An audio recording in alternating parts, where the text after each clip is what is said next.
வணக்கம். இப்போ சம்பள பதிவேடு எப்படி எடுக்கிறதுன்னு பார்க்க போகிறோம். இந்த சம்பள பதிவேடை பொறுத்தளவில் மாதம் ஜஸ்ட் ரன் பண்ணால் போதும். சம்பள பட்டியலும் உருவாயிரும். அது ஆட்டோமேட்டிக்காக டே புக்லேயும் எழுதிக்கும்.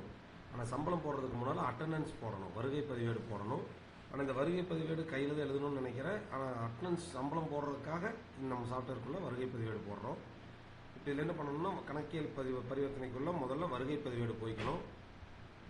இதில் எந்த மாதத்தினுடைய அட்டண்டன்ஸ் போடணுமோ அந்த மாதத்துக்கு இங்கே முன்னால் பின்னால் இப்படி மாறிட்டு போடணும். ஃபார் எக்ஸாம்பிள் இப்போ ஜூன் போடுறோம்னா ஜூன் செலக்ட் பண்ணிக்கங்க. இதில் எந்தெந்தெல்லாம் ஞாயிற்றுக்கிழமை இருக்கோ அதெல்லாம் இந்த மாதிரி காமிக்கும். WOனா வீக்லி ஆஃப்னு அர்த்தம், ஹெச்டின்னு இருந்தால் ஹாலிடேன்னு அர்த்தம். அந்த கவர்மெண்ட் நாம்ஸ் பிரகாரம் அந்த 9 நாள் ஹாலிடே இருக்கு இல்லைங்களா, அதெல்லாம் ஆட்டோமேட்டிக்காக அதுவே எடுத்துடும். மற்றபடி WOன்னு இருந்தால் வீக்லி ஆஃப். சார் இப்போ என்ன பண்ணுறேன், ஜூன் மாதத்துக்கு ரன் பண்ணுறேன். ஜூன் மாதத்தினுடைய கேலண்டர் இந்த மாதிரி காமிக்கும். இருக்கிற ஸ்டாஃப் எல்லாத்தோடதும் இப்படி காமிக்கும். இதில் எந்தெந்த நாளெல்லாம் யார் ஒர்க் பண்ணியிருக்காங்களோ, இப்போ வீக்லி ஆஃபில் யார் ஒர்க் பண்ணியிருக்காங்களோ அது மேலே வச்சு கிளிக் பண்ணாலே போதும். WOங்கிறதெல்லாம் ப்ரெசன்ட்னு மாறிக்கும். யாரில் ஒர்க் பண்ணாங்களோ அவங்களுக்கெல்லாம் இங்கே ப்ரெசன்ட் நீங்கள் போட்டுக்கலாம்.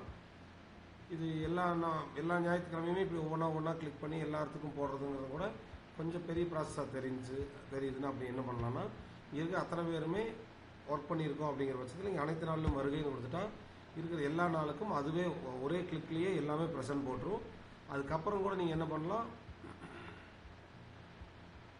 இந்த ப்ரெசன்ட் இருக்கும்போதே இப்போ இது வந்து இவர் மட்டும் தினேஷ்குமார் மட்டும் வரல அப்படின்னா இவருக்கு மட்டும் இங்கே போய் கிளிக் பண்ணிடுங்க, அவருக்கு மட்டும் மாறிடும். இந்த மாதிரி இல்லாததுக்கு மட்டும் எடுத்து விடுங்க.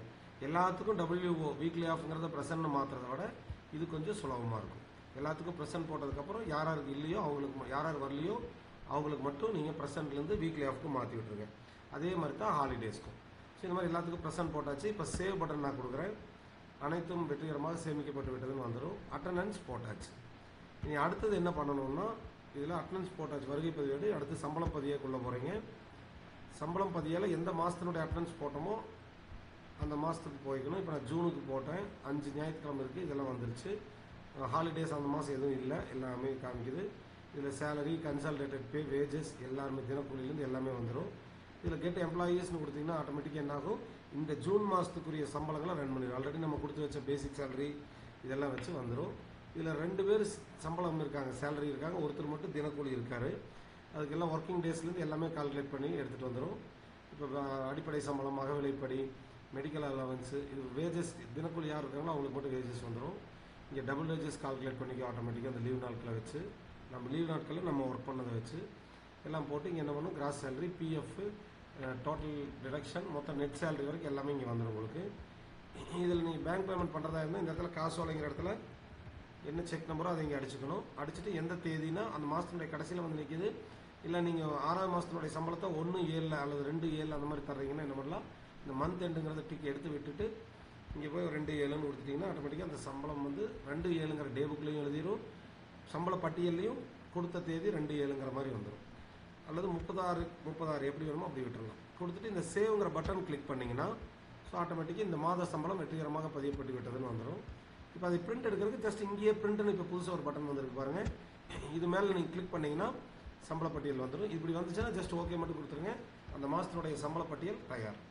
இது அப்படியே நீங்கள் பிரிண்ட் எடுத்து எல்லோரும் சைன் போட்டு ஃபைல் பண்ணி வச்சா போதும். இதிலே கீழே பாஸ் ஆர்டர்லேருந்து எல்லாம் வந்துடும் உங்களுக்கு. எந்தெந்த நாள் லீவ் நாட்கள், என்னென்ன லீவ் எல்லாமே இங்கே வந்துடும். ஒவ்வொருத்தனுடைய அடிப்படை சம்பளத்தில் ஆரம்பித்து அலவன்சஸ்லேருந்து எல்லாம் வந்துட்டு டோட்டல் சம்பளம், அது மாதிரி டிடக்ஷன்ஸ் என்னென்னவோ அதெல்லாம் போட்டு பிடித்தம், நிகர சம்பளம், எந்த தேதியில் பட்டுவாடா பண்ணியிருக்காங்கலேருந்து எல்லாம் வந்துடும். இந்த பட்டியலை பிரிண்ட் எடுத்துக்கலாம். இதுதான் நம்மளுடைய சம்பள பதிவேடு பட்டியல். நன்றி.